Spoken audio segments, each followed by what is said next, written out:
So, anyway, let's get back to work.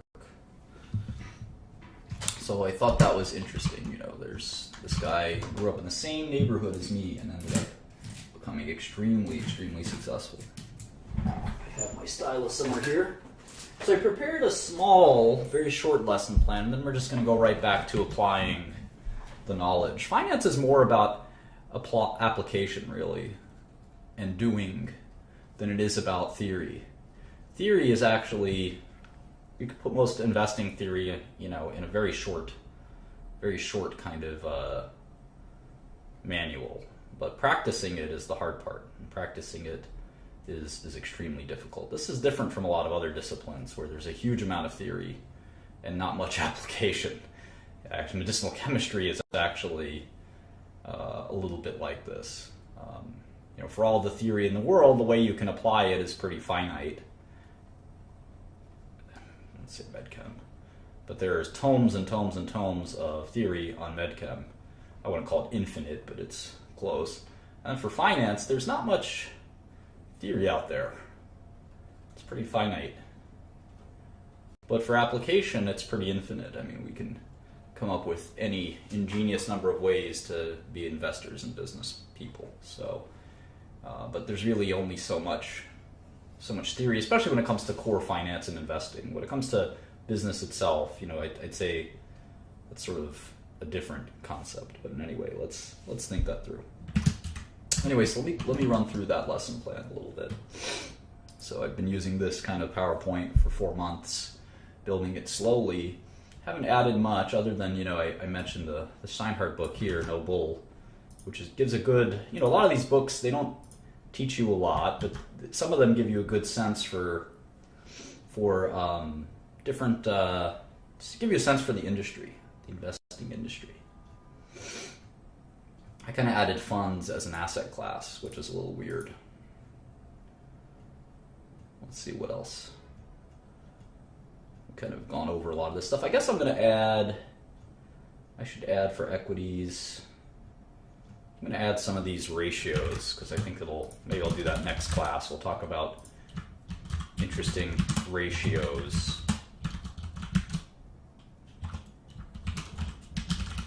That I've learned over the years and what they mean exactly. We'll talk all about that. So here I'm on the markets and portfolio section, which I just created recently, and we're going to talk more and more about actual markets. And we've talked about a bunch of this stuff. I added this section where I mentioned that there's no such thing as an investor who'd prefer to wait years for his investment to work, even if that investor is a so-called long-term investor. I hear often people say, I want to wait years for my investment to work. That doesn't make any sense. You want your stocks to go up as soon as possible, as much as possible. That's sort of the nature of how the math works. Here's a sort of cool 2 slides I added. So I talked a little bit about portfolio monitoring here. And what I mean by this is typically we have a term in the industry you like to refer to as drawdown. Drawdown. And what drawdown is if you graph the results of your account, say this is your stock investing account, and let's say it's $2,000, and this is $10,000, and this is $20,000. Not exactly drawn the scale, but we'll give it a shot. You can experience a lot of volatility around here.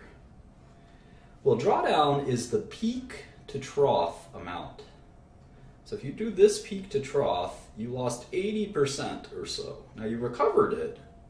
That's all you really care about at the end of the day. But the fact that you could lose 80% of your money in some period of time, it doesn't have to be a short period of time, it could be a long period of time, it suggests that there's some risk you took. And that's why drawdowns are a measure of risk. Now they're an actualized measure of risk. They don't actually tell you how much risk you're taking. And we're going to have that duality oftentimes. You have observed risk, which is actually tangible, right? There's actually some loss, like a drawdown or a permanent loss or something. And then there's sort of conceptual risk. You know, you could, for instance, go to the roulette wheel, and you can say, I'm going to bet red. I'm going to bet on red. Here's a little roulette wheel.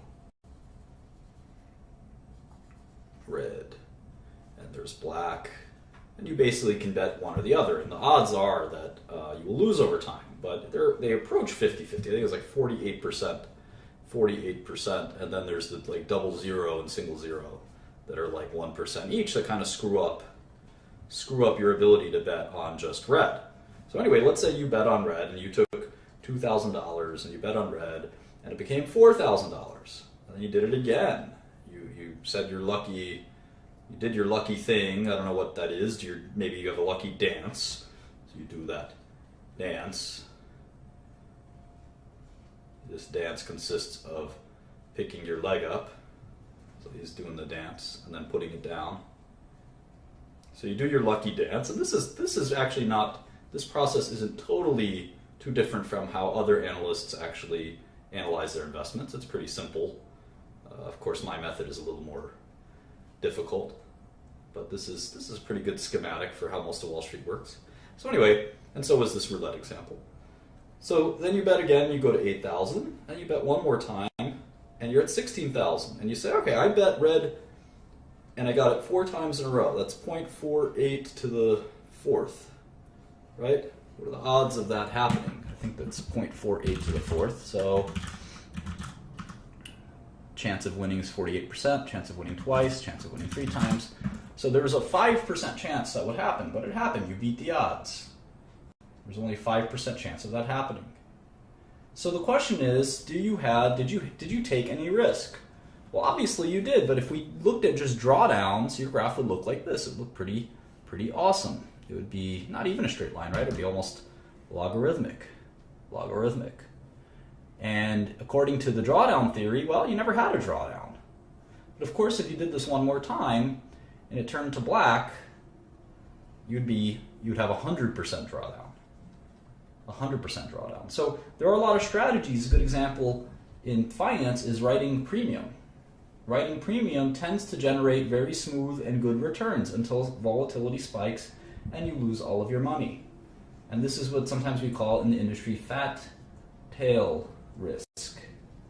And it comes from statistics where there's a probability distribution, PDF, and there's some asymptotic risk here that's like 4 sigma or 5 sigma that occurs and comes out of nowhere and crushes your portfolio. So anyway, the point is that drawdowns aren't a great measure of risk. They tell us something. They certainly tell us something, but there could be some real conceptual risk in the portfolio. Like if you wrote a contract, say you have a swap contract, and the swap contract pays you $1 on this $20,000 portfolio. It pays you $1 a year if, let's say if IBM stays above 100. This is a swap, a custom swap contract that you made with Goldman Sachs, and Goldman Sachs said it's a deal. But if IBM falls below 100, Goldman pays you $1 a year if IBM is above 100. If IBM ever falls below 100, you pay Goldman Sachs $1 million.